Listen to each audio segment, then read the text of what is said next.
नमस्कार दोस्तों, welcome again. Indian geography through map series में हम river system of India, Bharat का नदिया तंत्र पढ़ रहे थे और पार्ट 1 में हमने कुछ बेसिक चीज़ें जानी। जैसे कि बेसिक चीज़ों में हमने कुछ इम्पोर्टेंट टर्म्स जाने, लाइक ड्रेनेज पैटर्न और कैचमेंट एरिया क्या होता है, ड्रेनेज बेसिन क्या होता है, रिवर बेसिन क्या होता है, वाटर शेड क्या होता है, ये सब जाना।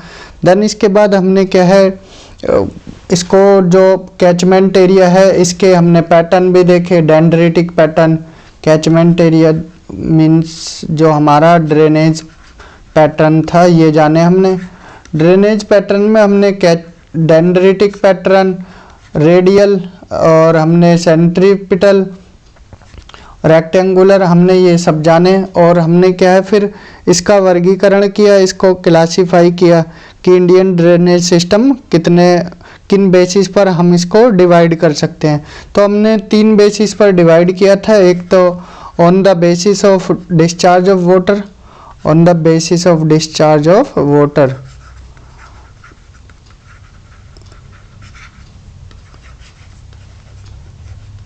मीन समुद्र में जल विसर्जन के आधार पर। इसको हमने 2 पार्ट में, एक अरब सागर का अपवाह तंत्र और एक बंगाल की खाड़ी का अपवाह तंत्र, कि अरब सागर में कौन सी नदियाँ गिरती हैं और बंगाल की खाड़ी में कौन सी नदियाँ गिरती हैं। देन फिर हमने ऑन द बेसिस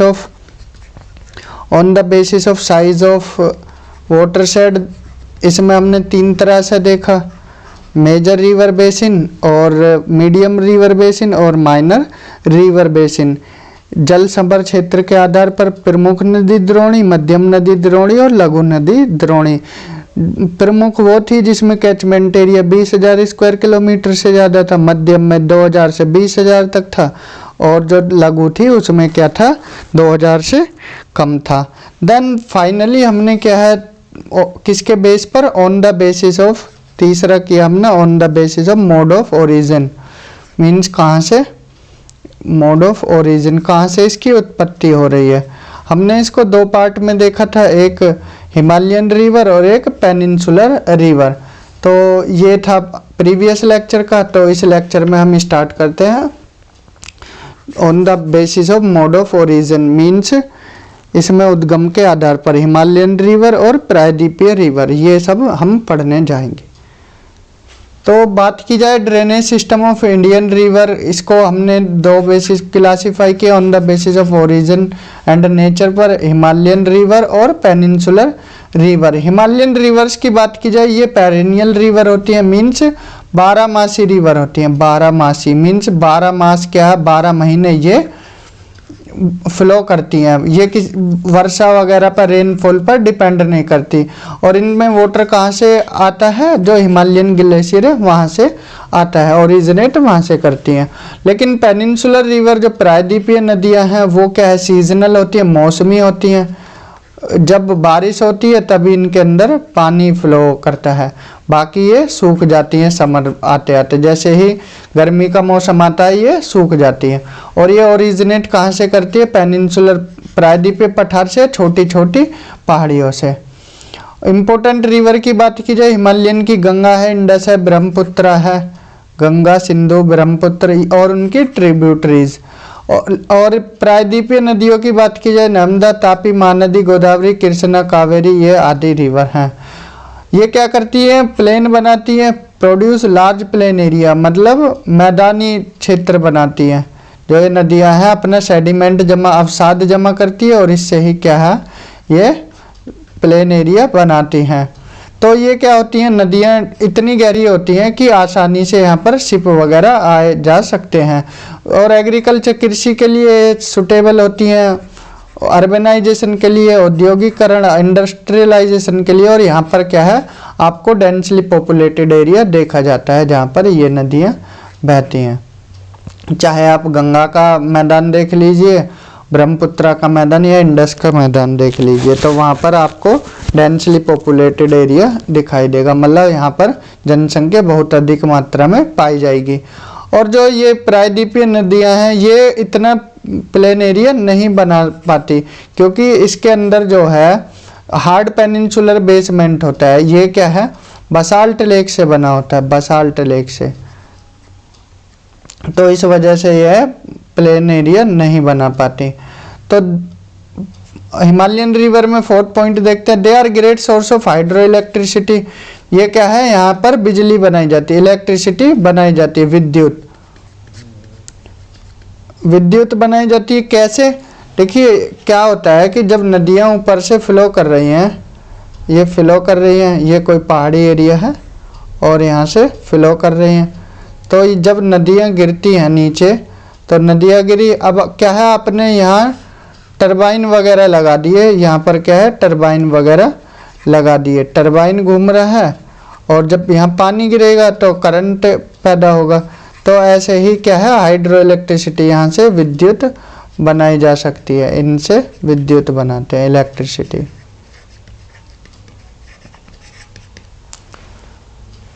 लेकिन ये जो रिवर होती हैं इनका क्या है, फ्लो इतना नहीं हो पाता है, लेस फ्लो कर दिए या छोटी छोटी हिल से गिरती हैं, तो यहाँ पर इतनी जो, लेकिन इसके बावजूद भी ये क्या है, यहाँ पर हाइड्रो इलेक्ट्रिसिटी बनाई जाती है, यहाँ भी टरबाइन लगा दिए जाते हैं और इससे भी विद्युत बनाई जाती है।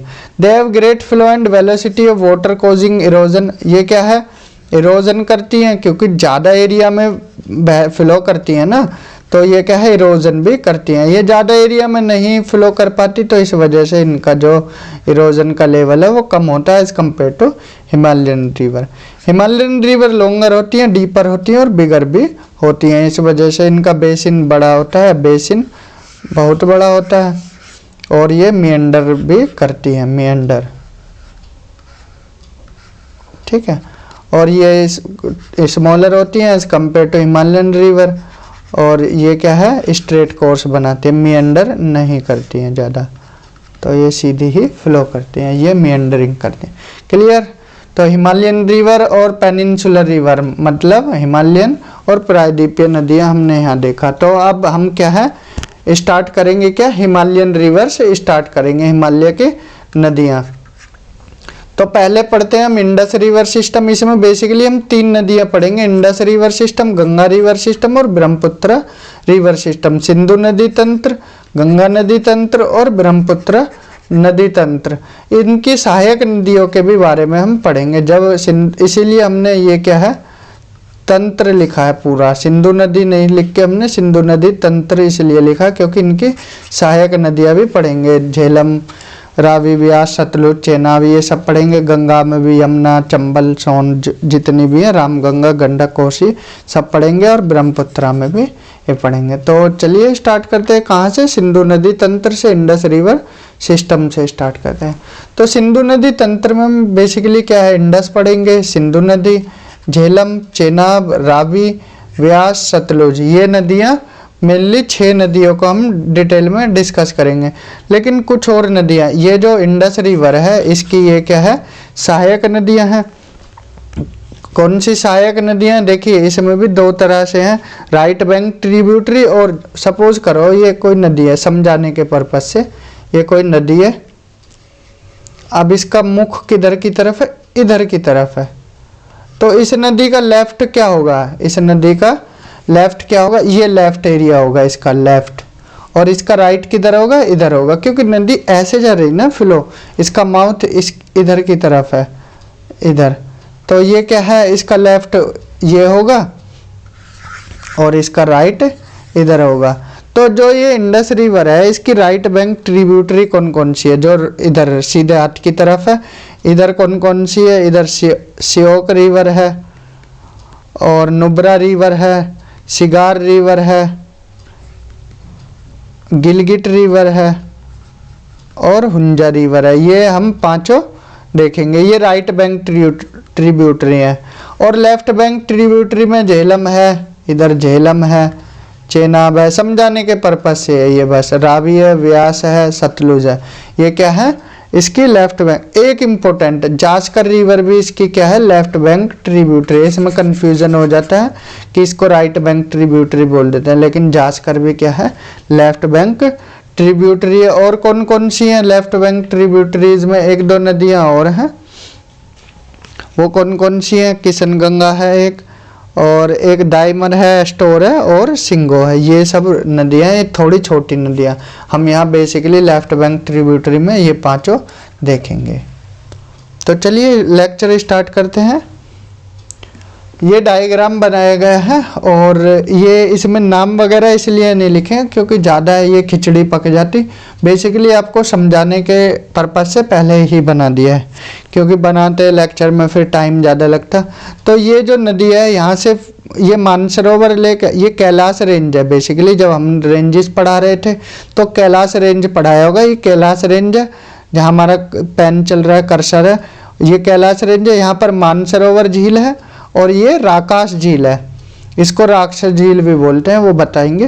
तो मानसरोवर झील से कौन सी नदी निकलती है? हमारी जो इंडस रिवर है, सिंधु नदी है, फ्लो करती करती ये फ्लो कर रही है और यहाँ से फ्लो करती हुई ये फिर यहाँ फ्लो कर जाएगी। और जो पांचों नदियाँ हैं वो अपना जल कहाँ पर, यहाँ पर इसमें मिला देंगी। जो मिठानकोट है उसके पास, मिठानकोट एक जगह है, उसके पास ये क्या करती हैं, पांचों नदियाँ अपना पानी इंडस रिवर में मिला देती हैं। ये इंडस रिवर है। तो इसका सोर्स क्या है? मानसरोवर लेक, जो कि कहाँ पर है? तिब्बत में। अगर इसकी लेंथ की बात की जाए, इसकी लेंथ है 2880 किलोमीटर, लेकिन भारत में इसकी लेंथ क्या है? 709 किलोमीटर ही ये इंडिया में फ्लो करती है। इंडिया में ये इतने, यहाँ से इतने एरिया में फ्लो करती है, 709 किलोमीटर। इसकी राइट बैंक ट्रिब्यूटरीज की बात की जाए तो हमने अभी बताया, श्योक है, गिलगिट है, नुब्रा है, सिगार, हुंजा, वो अगले डायग्राम में देखेंगे। लेफ्ट बैंक ट्रिब्यूटरी इसमें देख लेते हैं कौन कौन सी है। देखो ध्यान से देख लेना, ये इंडस हो गई और ये सेकंड नंबर पे झेलम है, ये झेलम है। फिर ये चेनाब है, ग्रीन कलर में, कलर इसलिए बदले हैं, ये इंडस है और ब्लू कलर में झेलम है, ग्रीन में चेनाब है। देन इसके बाद हमारी ये रावी नदी है, ये रावी है और ये ब्यास है। सबसे छोटी नदी यही है इनमें 6 नदियों में, ये ब्यास है और ये कौन सी है? सतलुज नदी है। तो ये डायग्राम आप बना सकते हो अपनी कॉपी में। तो ये इंडस, सिंधु नदी, ये झेलम है, ये चेनाब है ग्रीन कलर, रावी है ये पर्पल कलर में, और ये ब्यास है लाइट ब्लू कलर में, स्काई ब्लू में, और ये सतलुज है ऑरेंज कलर में। तो एक एक करके इनको हम डिटेल में देखेंगे, लेकिन उससे पहले ये लेफ्ट बैंक ट्रिब्यूटरीज देखिए। अब एक बार राइट बैंक ट्रिब्यूटरीज भी देख लेते हैं। तो राइट बैंक ट्रिब्यूटरीज में ये देखिए, यहाँ सिंधु नदी है, कहाँ से? मानसरोवर झील से निकलती है। कैलाश पर जो श्रृंखला है वहाँ पर मानसरोवर झील है, वहाँ से निकलती है। इसकी जो राइट बैंक ट्रिब्यूटरीज है, देखिए नदी ऐसे बह रही है ना, तो इसका राइट किधर होगा? इसका दायां इधर की तरफ होगा और लेफ्ट किधर होगा? इधर की तरफ होगा। आप क्या है, जहाँ नदी का मुख हो उससे लेफ्ट राइट पता लगा सकते हैं। तो राइट बैंक ट्रिब्यूटरीज में श्योक नदी है, ये श्योक है, और ये नुब्रा नदी है, ये नुब्रा है। हमने ऊपर इसलिए लिखा है क्योंकि यहाँ स्पेस नहीं था। श्योक ये है, नुब्रा है। सिगार रिवर है ग्रीन कलर में, हुंजा नदी है, ये हुंजा है, और ये गिलगिट नदी है। ये पांचों क्या है? इसकी राइट बैंक ट्रिब्यूटरीज हैं। तो एक एक करके हम इनको डिटेल में पढ़ते हैं। तो पहले इंडस रिवर को ही देख लेते हैं। इंडस रिवर, सिंधु नदी। अगर इसके उद्गम स्थल की बात की जाए, उद्गम स्थल, इसका सोर्स, ये कहाँ से निकलती है? उद्गम स्थल, सोर्स इसका क्या है? मानसरोवर, मानसरोवर झील है इसकी, जो कि कहाँ पर है? ये तिब्बत में है, मानसरोवर लेक।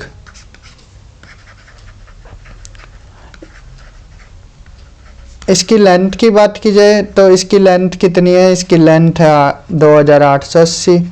लंबाई इसकी कितनी है? 2880। लेकिन भारत में कितनी बहती है? 709 किलोमीटर बहती है इंडिया में। भारत में कितनी बहती है? इतनी 709। और इसकी जो राइट बैंक ट्रिब्यूटरीज हैं, सहायक नदियां जो इसके दाएं तरफ बहती हैं,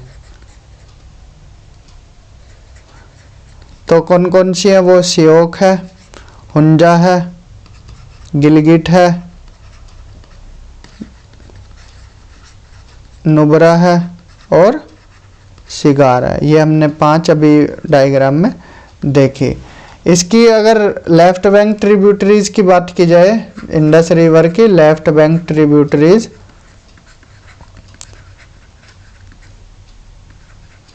जो इसके बाएं हाथ पे बहती है, तो वो कौन कौन सी हैं? झेलम है, चेनाब है, झेलम, चेनाब, रावी, ब्यास और सतलुज। प्लस इसके अलावा भी और नदियां हैं, जैसे जास्कर है, कुछ छोटी छोटी नदियां, सिंगो नदी है, एस्टोर नदी है, डायमर नदी है और किशनगंगा नदी है। ये इसकी क्या है? लेफ्ट बैंक ट्रिब्यूटरीज है। तो आई होप इतना क्लियर हुआ होगा इंडस रिवर के बारे में। और जो इंडस नदी है, इंडस नदी में 5 नदियों का पानी मिल जाता है। ये 5 नदियां अपना पानी कहाँ मिला देती हैं? एक जगह है मिठानकोट के पास, मिठानकोट, जो कि कहाँ है? पाकिस्तान में है। मिठानकोट में जाकर ये अपना पानी मिला देती हैं। तो इनको इसलिए क्या बोलते हैं? 5 नदियां जब मिलाती हैं तो पंचनाद जगह बोला जाता है। क्लियर? चलें आगे। तो आगे चलते हैं, अब सेकंड नदी देख लेते हैं। देखिए यहाँ से चलेंगे हम, जो हमने इंडस पढ़ा, अब क्या है? इंडस के बाद कौन सी? ये पहली है। अब झेलम पढ़ेंगे, झेलम के बाद हम चेनाब पढ़ेंगे, फिर रावी पढ़ेंगे, फिर ब्यास, फिर सतलुज। इससे क्या है? आपको क्रम याद हो जाएगा। हम नॉर्थ की तरफ से साउथ की तरफ को आएंगे, तो ये ध्यान रखना। तो इंडस, फिर हम झेलम पढ़ेंगे, फिर चेनाब, फिर रावी, फिर ब्यास, फिर सतलुज। इससे क्या है? आपको याद भी हो जाएगा इनका क्रम। अगर यूपीएससी वगैरह में स्टेटमेंट पूछ ली जाती हैं तो आप क्लियर कर सकते हो, मतलब लगा सकते हो राइट आंसर। तो इंडस के बाद अब हम क्या है? झेलम नदी देखेंगे, झेलम नदी के बारे में। तो झेलम नदी कहाँ से निकलती है? ये निकलती है, इसका सोर्स क्या है? ये वेरीनाग के पास एक स्प्रिंग है, वहाँ से निकलती है। वेरीनाग कहाँ पर है? जम्मू कश्मीर में। इसके पास स्प्रिंग है एक, वहाँ से निकलती है स्प्रिंग एट वेरीनाग। तो इसका जो स्रोत है, उद्गम स्थल है, वो कहाँ है? एक स्प्रिंग है वेरीनाग में, वहाँ से ये निकलती है। और ये क्या है? जो वूलर झील है, उसके वूलर झील के नॉर्थ से होते होते, नॉर्थ वेस्ट पार्ट से होते होते फिर ये कहाँ मिल जाती है? ये मिल जाती है कहाँ? चेनाब नदी में। ये चेनाब नदी में मिल जाती है। कौन? झेलम नदी किस में मिल जाती है? चेनाब नदी में। कहाँ पर? एक जगह है त्रिमू, त्रिमू जगह है, तो वहाँ पर जाकर ये मिल जाती है। देखिए डायग्राम में देख लीजिए, ये जो झेलम नदी है, ये कहाँ से निकलती है? वेरीनाग से। वेरीनाग कहाँ है? जम्मू कश्मीर में है। और ये मिल जाती है किससे? चेनाब नीदर रिवर से। कहाँ पर? त्रिमू जगह है ये, त्रिमू यहाँ पर। ये भी कहाँ पर है? पाकिस्तान में। तो क्लियर? देन इसके बाद हम किसके बारे में देखेंगे? चेनाब नदी के बारे में। तो चेनाब नदी, इसका सोर्स कहाँ पर है? ये कहाँ है इसका सोर्स? बारालाचा जी पास, जो देखिए चेनाब।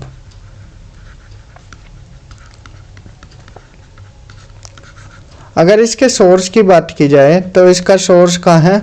बारालाचा पास के पास। बारालाचा कहाँ पर है? ये हिमाचल में था, बताए थे हमने। इन लाहौल स्पीति जगह है एक, वहाँ पर। तो यहाँ से निकलती है बारालाचा पास के पास। अब ये बारालाचा है, जैसे सपोज करो ये पास है बारालाचा, तो जो ये नदी है, ये क्या है? 2 नदियों से मिक्स होके बनती है। जैसे हमारी गंगा है, वो अलकनंदा और भागीरथी से, अलकनंदा और भागीरथी का पानी जब मिलता है तब गंगा बनती है। सेम ऐसे ही चेनाब नदी क्या है? एक साउथ की तरफ फ्लो करती है पानी नदी, एक नॉर्थ की तरफ। जब ये दोनों मिल जाती हैं तो ये चेनाब बनती है। अब कौन सी नदी है वो? जो उत्तर की तरफ है ये चंद्र नदी है, और जो दक्षिण की तरफ बहती है और ये भागा नदी है। तो चंद्र और भागा दोनों नदी के पानी जब मिल जाता है तो वही क्या बन जाती है? चेनाब बन जाती है। क्लियर? जो चंद्र और भागा नदियां हैं, उनके पानी को ही क्या है, जब एक साथ मिल जाता है उसको चेनाब नदी बोल देते हैं। और चेनाब नदी फिर सतलुज नदी से कहाँ मिल जाती है? झेलम और किसका, रावी का पानी इकट्ठा करके, झेलम और रावी दोनों नदियों का पानी इकट्ठा करके जो चेनाब नदी है, ये चेनाब फिर किस में मिल जाती है, सतलुज नदी में मिल जाती है। सतलुज है और सतलुज में अपना पानी डाल देती है। डायग्राम में देख लेते हैं एक बार। देखिए ये चेनाब नदी है, ये कहाँ से फ्लो करती है, ये जो चंद्र और भागा है, दो नदियों का पानी मिलता है यहाँ से। तो इसका सोर्स क्या है, बारालाचा पास है जो वहाँ से निकलती है और ये मिल जाती है कहाँ पर जाकर, जो चेनाब नदी है अपना पानी रावी और रावी नदी का पानी लेके, और किसका, रावी नदी और झेलम नदी का पानी लेके ये फिर कहाँ मिल जाती है, झेलम का और रावी का। तो चेनाब नदी किस में मिल जाती है, सतलुज नदी में यहाँ पर मिल जाती है। तो ये क्लियर हुआ होगा आपको। तो तीन नदी हमने पढ़ ली है, इंडस और झेलम और चेनाब। अब चलते हैं रावी की तरफ। तो रावी नदी ये रही, रावी का सोर्स क्या है, कुल्लू हिल्स। कुल्लू हिल्स कहाँ पर है, ये भी हिमाचल में है। वहाँ लिखने से अच्छा है यहीं समझा देते हैं। कुल्लू नदी इसका क्या है, सोर्स है रोहतांग पास के निकलती है। इसकी लेंथ की बात की जाए 720 किलोमीटर, आप नोट डाउन करते रहिए। कुल्लू इसका क्या है, सोर्स स्थल है। और ये कहाँ है, अपना जो पानी है वो कहाँ मिला देती है, चेनाब नदी में। क्लियर। देन हमारी नेक्स्ट आती है ब्यास नदी। ये भी रोहतांग पास के पास से इसका सोर्स स्थल है। और ये क्या है, भारत में प्योरली भारत में ही बहती है, पूरी तरह से ये बाहर नहीं जाती है। और ये कहाँ है, हरी के जगह है, हरी के यहाँ पर सतलुज नदी में मिल जाती है, अपना पानी इसमें सतलुज नदी में डाल देती है। और इसकी लेंथ की बात की जाए तो ये छोटी नदी है, 460 किलोमीटर इसकी लेंथ है। देन बात की जाए सतलुज नदी की। सतलुज नदी कहाँ से निकलती है, राकास ताल से। राकास झील है, राकास, आपने वन राकस देखा होगा पंचायत वेब सीरीज में। तो राकस का मतलब है, वन राकस का मतलब जो जंगल का राक्षस होता है, लेकिन इस राकस का मतलब यहाँ भी राक्षस ही है। तो इसको राक्षस क्यों बोला जाता है, राक्षस ताल या राकस ताल, इसको इसलिए बोला जाता है क्योंकि यहाँ पर जो रावण थे, रावण ने यहाँ पर भगवान शिव की आराधना की थी, इसलिए इस ताल को क्या है, राक्षस ताल या रावण हृदय भी बोलते हैं। रावण हृदय भी बोलते हैं इसको। तो इसमें और मानसरोवर पास होते हुए भी दोनों में इतना डिफरेंस क्यों है। इसमें क्या है, हिंदू धर्म और बौद्ध धर्म वाले राकस झील को क्या है, अपवित्र मानते हैं, इसको पूजनीय नहीं मानते, लेकिन मानसरोवर को इतना पूजनीय मानते हैं। तो ऐसा क्या डिफरेंस है पास होते होते भी। देखिए पहला तो यही कि इसको राक्षस झील बोलते हैं कि रावण ने यहाँ पर भगवान शिव की आराधना की थी। और डिफरेंस देखा जाए तो मानसरोवर जो झील है इसका पानी क्या है, मीठा होता है, और जो राकस झील है इसका पानी क्या है, खारा है। यहाँ पर क्या है, वनस्पति पेड़ पौधे मछलियाँ बहुत ज़्यादा हैं मानसरोवर में, लेकिन राकस में यहाँ जो मछलियाँ जीव जंतु हैं वो पनप नहीं पाते हैं। क्यों, और राकस झील के पानी को क्या है, वैसीला जहरीला पानी मानते हैं। और जो मानसरोवर झील है वो क्या है, गोल है, तो इसको क्या बोलते हैं, सूरज की रोशनी का प्रतीक मानते हैं। लेकिन जो राकस ताल है इसको क्या है, अर्धचंद्र की तरह है, ये अर्धचंद्र की तरह, इसको क्या है, अंधेरे का प्रतीक मानते हैं। तो इतना डिफरेंस है दोनों में, राकस और मानसरोवर झील में। जो सतलुज नदी है वो कहाँ से निकलती है, राकस झील से निकलती है, राकस झील से। तो इंडिया में एंटर कहाँ करती है, इंडिया में एंटर करती है ये नदी कहाँ पर, यहाँ से। ये कौन सा पास है, सिपकिला पास से। जब हम पास पढ़ाए थे ना वहाँ पर, सिपकिला पास से एंटर करती है, हिमाचल प्रदेश में सिपकिला पास। तो वहाँ से होते होते ये क्या है, फिर भाखड़ा नांगल जो बांध है वो इसी नदी पर है, सतलुज पर। भाखड़ा और नांगल, भाखड़ा कहाँ पर है और नांगल कहाँ पर है। भाखड़ा जो बांध है वो हिमाचल में है, और जो नांगल है वो कहाँ पर है, पंजाब में है। तो भाखड़ा नांगल जो दोनों बांध है वो इसी पर है। तो कितने राज्यों में बहती है सतलुज नदी, हिमाचल प्रदेश में एंटर करती है, देन इसके बाद ये क्या है, कुछ पार्ट इसका कहाँ है, जम्मू कश्मीर में भी जाता है, ये डायग्राम में थोड़ा नीचे दिखा है। तो ये हल्का सा इसका पार्ट कहाँ है, पंजाब में भी जाती है, हरियाणा में भी जाती है, पंजाब हरियाणा से होते हुए, और कुछ पार्ट इसका राजस्थान में भी जाता है। तो हिमाचल और राजस्थान और हरियाणा और पंजाब में बहती हुई ये फाइनली कहाँ मिल जाती है, मिठानकोट के पास पंचनाद में। तो ये था हमारा सतलुज नदी। तो इसकी लेंथ की बात की जाए, सतलुज नदी कितनी है, 1450 किलोमीटर है। लेकिन इंडिया में अगर फ्लो करने की बात की जाए तो 1050 किलोमीटर ये क्या है, इंडिया में ही फ्लो करती है। तो ये था पूरा इंडस रिवर का सिस्टम। आई होप क्लियर हुआ होगा। डायग्राम इसीलिए हमने पहले बनाया है क्योंकि कम से कम टाइम लगे, क्योंकि एक स्टूडेंट के लिए टाइम ही बहुत ज़्यादा इम्पोर्टेंट होता है। तो आज के लेक्चर में इतना ही रहने देते हैं, क्योंकि फिर अगले लेक्चर में हम गंगा रिवर सिस्टम लेकर आएंगे। तो तब तक के लिए thank you, have a good day.